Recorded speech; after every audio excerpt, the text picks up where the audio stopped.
KVK3 அஸ்ட்ராலஜரின் காலை வணக்கம்.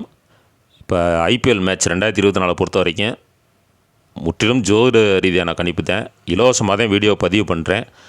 இந்த வீடியோ பார்த்துட்டு நீங்கள் பணம் கட்டி ப்ளே பண்ணுறது அப்படிங்கிறது அது உங்களுடைய தனிப்பட்ட விருப்பம். இதுக்கு நானோ என்னுடைய யூடியூப் சேனலோ பொறுப்பு இல்லை அப்படிங்கிறத நீங்கள் புரிஞ்சுக்கிறணும். அது மட்டும் இல்லாமல் KVK3 அஸ்ட்ராலஜர் அப்படிங்கிற பேரில் டெலகிராம் சேனலும் வாட்ஸ்அப் குரூப்பும் நிறையா ஓப்பன் பண்ணியிருக்காங்க. அதையெல்லாம் போய் மாட்டிக்கிறாமல் ரொம்ப கவனமாக இருங்க. இது முற்றிலும் இலவச பதிவு மட்டுமே. தேங்க்யூ. KVK3 அஸ்ட்ராலஜரின் காலை வணக்கம். இப்போ நேற்று மேட்ச் பார்த்தீங்கன்னா 64வது மேட்ச்சு DC வெர்சஸ் LSG. இதில் நிறையா பிளேயர்ஸ் சேஞ்சஸ் வந்துருச்சு. புதுசாக பிளேயர்ஸ் நிறையா பேர் வந்துட்டாங்க. நான் சொன்ன லைனப்பில் டி வார்னர் அந்த மாதிரி 2-3 பேர் வரல அப்படிங்கிற மாதிரி இருந்துச்சு. நான் பெஸ்ட் பிளேயர்ஸ் 8 பேர் சொல்லியிருந்தேன். அந்த 8 பேரில் 5 பேர் நல்லா விளையாடக்கூடிய பிளேயர்ஸ் வந்துட்டாங்க. அந்த 5 பேரில் அதிகமான பாயிண்ட் எடுக்கக்கூடிய பிளேயர்ஸ் வந்துட்டாங்க. ஆனால் இன்னொரு அதிகமான பாயிண்ட் எடுக்கக்கூடிய பிளேயர்ஸு புதுசாக வந்த பிளேயர்ஸ் ஆகிட்டார். இருந்தாலும் நேற்று வின்னிங் ரிசல்ட்டும் மேட்ச் க்ளோஸாக போய் வின்னிங் ரிசல்ட் சேஞ்ச் ஆயிடுச்சு.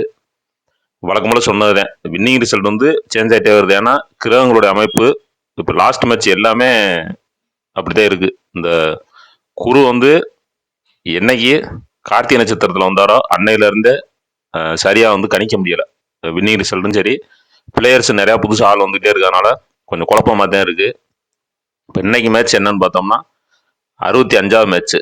இதில் அஸ்ஸாமில் நடக்குது. இன்னைக்கு இரவு 7:30 மணிக்கு. அங்கே பகலில் மழை இருக்குது அப்படிங்கிற மாதிரி சொல்லியிருக்காங்க. இரவில் எப்படி இருக்குன்னு தெரியல. ஒருவேளை மழை வந்துச்சு அப்படின்னா ரிசல்ட் மாறுறதுக்கான வாய்ப்புகள் இருக்கும்.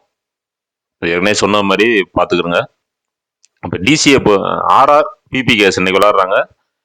இப்போ ஆர்ஆரை பொறுத்த வரைக்கும் லாஸ்ட்டாக விளாண்ட பிளேயர்ஸ், இப்போ ஃபாரின் பிளேயர்ஸ் நிறைய பேர் ஒவ்வொரு டீம்லேயும் அவங்கவுங்க ஊருக்கு போயிட்டாங்க அப்படிங்கிற மாதிரி சொல்கிறாங்க.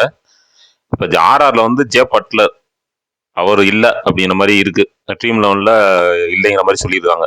ஆனால் திரும்ப இருக்காரா என்னங்கிறது தெரியலை. இருந்தாலும் நீங்கள் அதை பார்த்துக்கங்க அப்படின்னா அவர் நான் எடுக்கலை.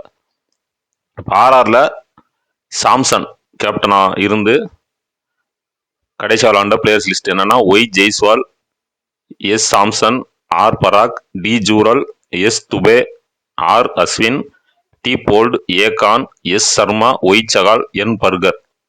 இவங்கெல்லாம் லாஸ்ட்டாக விளாண்ட பிளேயர்ஸ். இப்போ சில வெப்சைட்டில் போய் பார்க்கும்போது இந்த டிகே கேட்மோர் அப்படின்னு ஒருத்தர் இருக்காரு. அவர் நல்லா ப்ளே பண்ணக்கூடியவர் தான். அவர் இன்னைக்கு வந்தாலும் வரலாம் அப்படின்னால அவரையும் எடுத்திருக்கேன். எடுத்து நான் சொல்கிறேன். இப்போ இன்னைக்கு மேட்ச் எப்படி போகும் அப்படின்னா வித்தியாசமாக தான் இருக்கும். ஏன்னா இன்னைக்கு 4 லக்னம் வருது. இன்னைக்கு நட்சத்திரம் என்னன்னு பார்த்தோம்னா மக நட்சத்திரம், அதிபதி கேது. இப்படிதான் இருக்குன்னு கொஞ்சம் முக்கியமான விஷயங்கள்லாம் சொல்லிட்டேன். நீங்கள் எடுத்துக்கிறங்க, வீடியோ முழுமையாக கேளுங்க. இப்போ பிபிகேஸை பொறுத்த வரைக்கும் சாம் கரன் அவர் இந்த மேட்சோட பிபிகேஸ்லேயுமே உள்ள ஃபாரின் பிளேயர்ஸ் இந்த மேட்ச் வரைக்கும் விளாண்டுட்டு அதோட போகிற மாதிரி சொல்லியிருக்காங்க.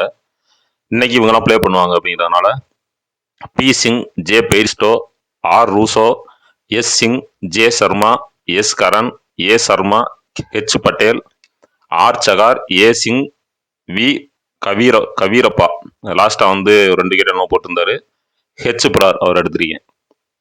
இப்போ ஆர்ஆர் ஃபர்ஸ்ட் பேட்டிங் பண்ணி பிபிகேஎஸ் ஃபீல்டிங் பண்ணால் யார் யாருக்கு நல்லா இருக்குன்னு பார்ப்போம்.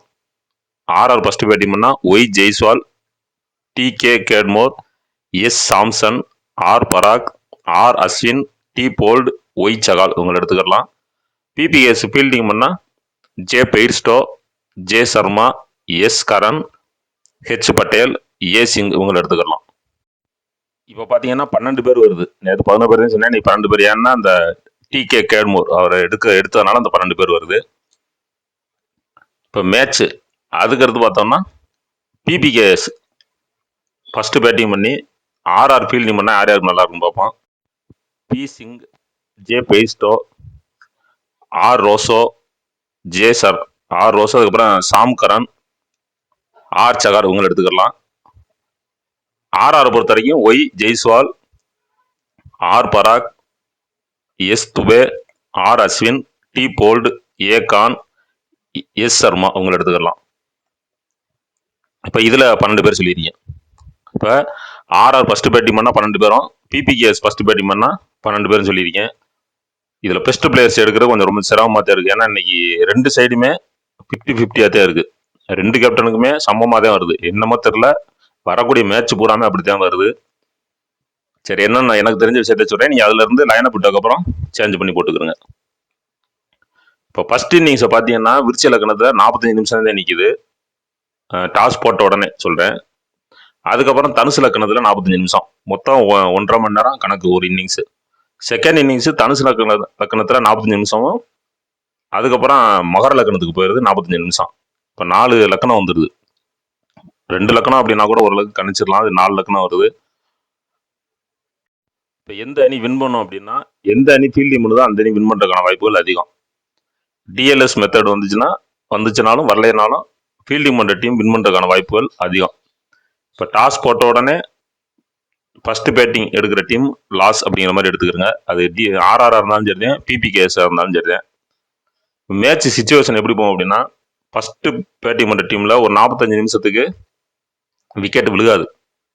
ஒரு 45 நிமிஷம் விக்கெட் விழுகாது. அதுக்கப்புறம் பார்த்தீங்கன்னா அடுத்த ஒரு 45 நிமிஷத்துக்கு அடுத்தடுத்து விக்கெட் விழுந்துடும். அதே மாதிரி செகண்ட் இன்னிங்ஸு ஃபஸ்ட்டு ஒரு 45 நிமிஷம் அடுத்தடுத்து விக்கெட் விழுகும். அதுக்கப்புறம் ஒரு 45 நிமிஷம் விக்கெட் விழுகாது. அந்த கடைசி செகண்ட் இன்னிங்ஸில் கடைசி 45 நிமிஷமே மேட்சை மாற்றக்கூடிய டைமாக இருக்கும். நேற்று பவுலர்லாம் வந்து ரன் எடுத்த மாதிரியான அமைப்புகள்லாம் இதில் இருக்குது. அதனால் அதையும் பார்த்துக்கிறங்க. இப்போ பெஸ்ட் பிளேயர்ஸ் யார் யார் அப்படின்னா, ஆர்ஆரை பொறுத்த வரைக்கும் Y Jaiswal, R Parag, R Ashwin, D bolt இவங்களை எடுத்துக்கலாம். பிபிகேஎஸை பொறுத்த வரைக்கும் ஜே பெய்ஸ்டோ, எஸ் கரண் இவங்களை எடுத்துக்கலாம். இப்போ 6 பேர் சொல்லியிருக்கேன். இந்த 6 பேரில் நல்லா பாயிண்ட் எடுக்கக்கூடிய பிளேயர்ஸ் 2 பேர் இல்லை ஒருத்தராவது வந்துடுவாங்க. மீது 5 பேர் நீங்கள் லைனப் விட்டதுக்கப்புறம் உங்களுக்கு கிரிக்கெட் நாலேஜ் இருந்துச்சு, கிரவுண்டை பற்றி தெரியும் அப்படின்னா நீங்கள் அதிலேருந்து எடுத்துக்கலாம். ரொம்ப ஈஸி தான், அது ஒன்றும் கஷ்டம் கிடையாது. ஏன்னா நீங்கள் இதுக்குள்ள பணம் கட்டி ப்ளே பண்ணி அப்படின்னு உள்ளே வந்துட்டாலே எல்லாமே தெரிஞ்சிருக்கணும், ஓரளவுக்கு தெரிஞ்சிருக்கணும். தெரிஞ்சாதான் அதை சாதிக்க முடியும். இப்போ மேட்ச் சிச்சுவேஷன் சொல்லியாச்சு, யார் யாருக்கு நல்லா இருக்கும் பெஸ்ட் பிளேயர் சொல்லியாச்சு, யார் வின் பண்ணும் அப்படிங்கிறேன்னு சொல்லியாச்சு. ஆனால் பிபிஎஸ் ஃபர்ஸ்ட் பேட்டிங் பண்ணி ஆர்ஆர் ஃபீல்டிங் பண்ணால் மேட்ச் க்ளோஸாக போகும். நேற்று நடந்த மாதிரி லாஸ்ட் பால் வரைக்கும் கூட 1 பால் 4 ரன் அப்படி கூட போகும். ஆனால் வின் பண்ணக்கூடிய டீம் வந்து ஆர்ஆர் வின் பண்ணிடும். அதே இது ஆர்ஆர் ஃபர்ஸ்ட் பேட்டிங் பண்ணி பிபிகேஎஸ் ஃபீல்டிங் பண்ணால் 2க்கும் அப்படியே ஒரே மாதிரி போய்கிட்டு இருக்கோம். ஆனால் பிபிகேஎஸ் வின் பண்ணிடும். அப்போ ஃபீல்டிங் பண்ணுற டீம் வின் அப்படிங்கிற மாதிரி எடுத்துக்கிறங்க. 2 சைடுமே 8 இல்லை 9 விக்கெட் விழுந்துடும். அப்போ எந்த அளவுக்கு மேட்ச் போகும் அப்படிங்கிறத நீங்கள் புரிஞ்சுக்கிறணும்.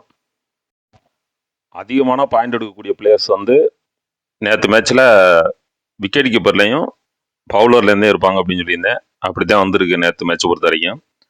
இன்னைக்கு மேட்ச்சில் பார்த்தீங்கன்னா லெஃப்ட் ஹேண்டடு யார் யார் இருக்காங்களோ இல்லை புதுசாக யாராவது வந்தாங்கன்னா அவங்களுக்கு முக்கியத்துவம் கொடுத்து பாருங்கள். இந்த மேட்சை பொறுத்த வரைக்கும் பவுலருக்கும் ஆல்ரவுண்டருக்கும் முக்கியத்துவம் கொடுத்து பாருங்கள். இப்போ பவுலர் 80% அப்படின்னா ஆல்ரவுண்டர் 70%, அதுக்கப்புறம் பேட்ஸ்மேனும் ஒரு 60% அப்படி பாருங்கள். அது மாதிரி இதில் தான் வருவாங்க அதிகமான பாயிண்ட் எடுக்கக்கூடிய பிளேயர்ஸ். சரி, நாளைக்கு மேட்ச் என்னங்கிற பார்ப்போம். தேங்க்யூ.